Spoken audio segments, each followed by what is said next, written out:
Ts'Ai Lung, 105 AD. Ts'Ai Lung, the inventor of paper, is a man whose name is probably unfamiliar to most readers. Considering the importance of this invention, the extent to which he has been ignored in the West is indeed surprising. There are major encyclopedias which do not have even brief articles on T.S. Ireland, and his name is seldom mentioned in standard history textbooks. In view of the obvious importance of paper, this paucity of references to T.S. Ireland may arouse suspicion that he is a purely apocryphal figure. Careful research, however, makes it absolutely clear that T.S. Ireland was a real man, an official at the Chinese imperial court, who, in or about the year 105, presented Emperor Ho Tai with samples of paper. The Chinese account of T.S. Ireland's invention, which appears in the official history of the Han dynasty, is entirely straightforward and believable, without the least hint of magic or legend about it. The Chinese have always credited T.S. Ireland with the invention of paper, and his name is well known in China. Not a great deal is known about T.S. Ireland's life. Chinese records do mention that he was a eunuch. It is also recorded that the emperor was greatly pleased by T.S. Ireland's invention, and that as a result, T.S. Ireland was promoted, received an aristocratic title, and became wealthy.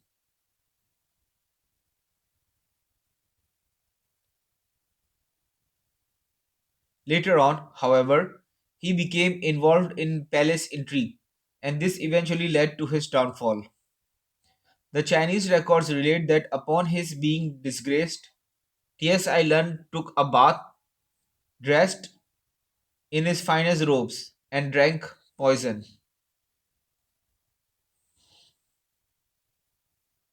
The use of paper became widespread in China during the second century, and within a few centuries, the Chinese were exporting paper to other parts of Asia. For a long time, they kept the technique of paper making a secret. In 751, however, some Chinese paper makers were captured by the Arabs, and not long afterwards, paper was being manufactured in both Samarkand and Baghdad.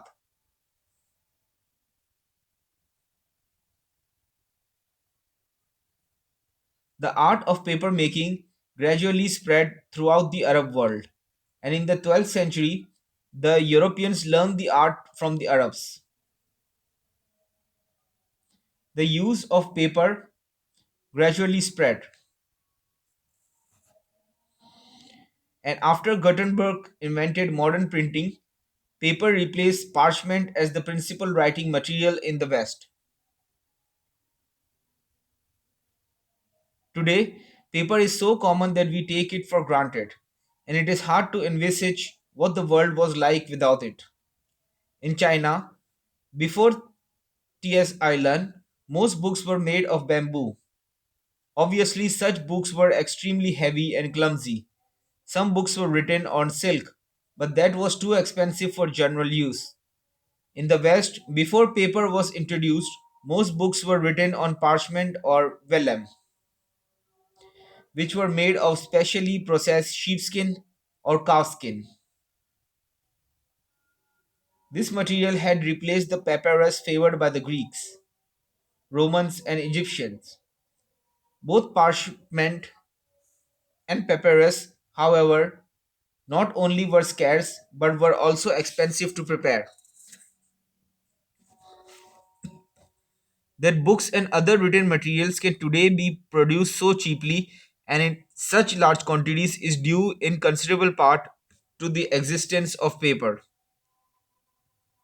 It is true that paper would not be as important as it is today were it not for the printing press. However, it is equally true that the printing press would not be nearly so important were it not for the existence of a cheap and plentiful material on which to print.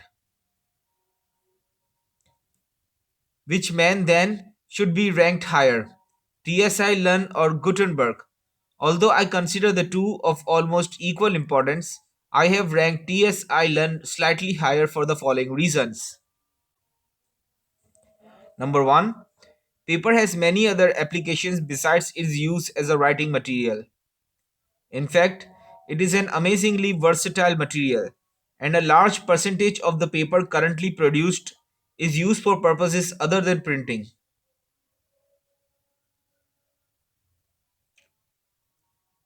TSI Number 2, TSI Lund preceded Gutenberg, and it is altogether possible that Gutenberg would not have invented printing had paper not already existed. If only one of the two had ever been invented, I suspect that more books would be produced by the combination of block printing, which was known long before Gutenberg, and paper than by the combination of movable type and parchment. Is it appropriate to include both Gutenberg and T.S.I. Lund among the 10 most influential people who ever lived? In order to realize the full importance of the inventions of paper and printing, it is necessary to consider the relative cultural development of China and the West. Prior to the 2nd century, Chinese civilization was consistently less advanced than Western civilization. During the next millennium, China's accomplishments exceeded those of the West, and for a period of 7 or 8 centuries, Chinese civilization was by most standards the most advanced on earth.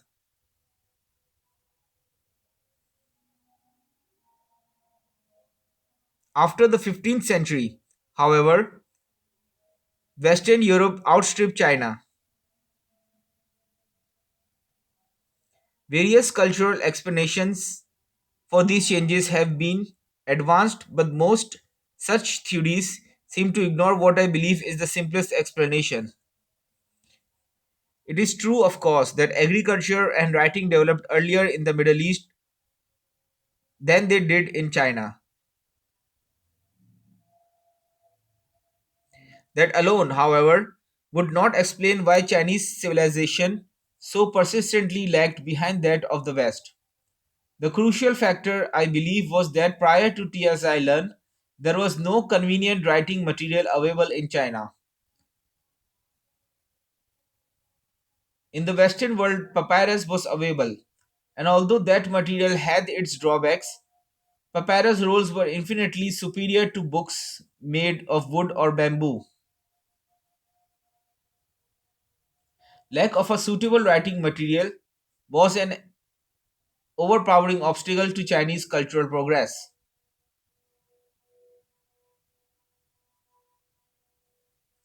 A Chinese scholar needed a wagon to carry around what we would consider a quite modest number of books.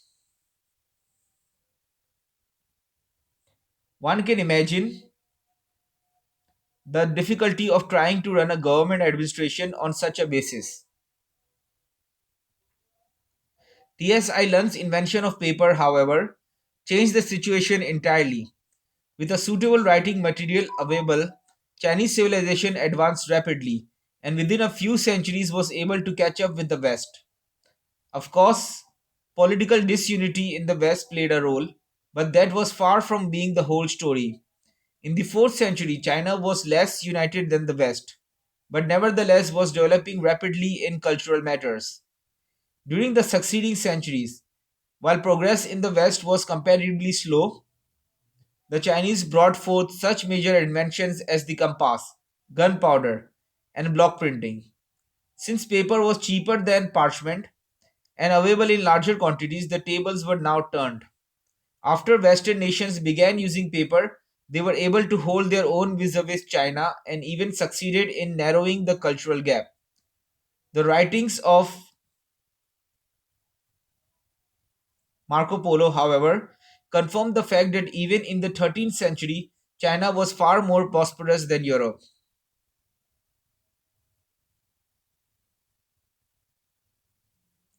Why then did China eventually fall behind the West? Various complex cultural explanations have been offered, but perhaps a simple technological one will serve. In 15th century Europe, a genius named Johann Gutenberg developed a technique for the mass production of books. Thereafter, European culture advanced rapidly.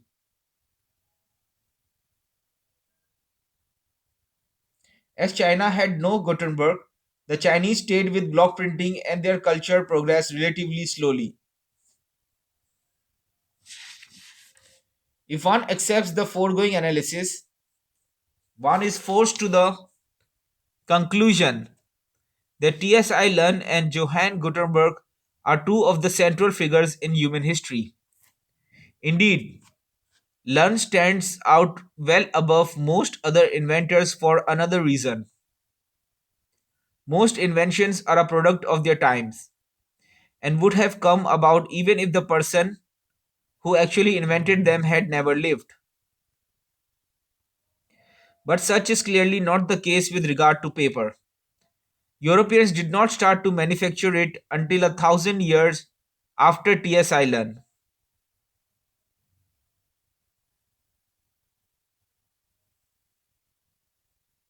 And then, only because they had learned the process from the Arabs.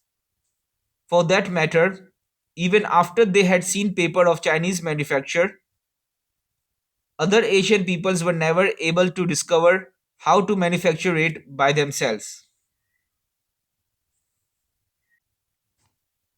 Clearly, the invention of a method of manufacturing true paper was sufficiently difficult that it was not bound to occur in any moderately advanced culture, but rather required the explicit contribution of some very gifted individual.